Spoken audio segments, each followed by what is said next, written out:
அப்பத்துக்கு மாவு ரெடி பண்ணிக்கலாம். நான் ஒரு அரை வாழைப்பழம் எடுத்திருக்கேன். ரொம்ப கம்மியாக நான் மாவு போடுறதுனால வெறும் அரை வாழைப்பழம் மட்டும் எடுத்துகிட்டு நல்லா ஸ்மாஷ் பண்ணிக்கலாம். அரை பழத்தை ஒரு இது அளவுக்கு மாவு சேர்க்குறேன்.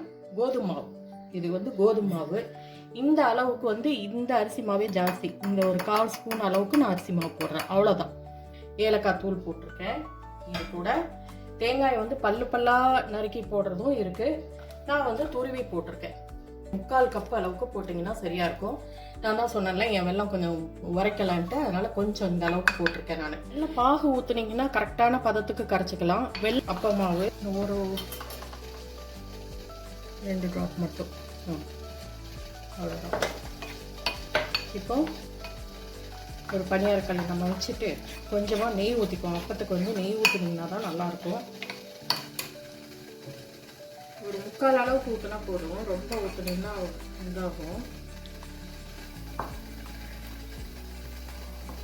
மேலே கொஞ்சம் நெய் ஊற்றிட்டு அவ்வளோதான். இந்த வீடியோ உங்களுக்கு பிடிச்சிருந்துச்சுன்னா லைக் பண்ணுங்கள், ஷேர் பண்ணுங்கள், கமெண்ட் பண்ணுங்கள். புதுசாக பார்க்குறீங்கன்னா சப்ஸ்கிரைப் பண்ணிக்கோங்க. தேங்க்ஸ் ஃபார் வாட்சிங்.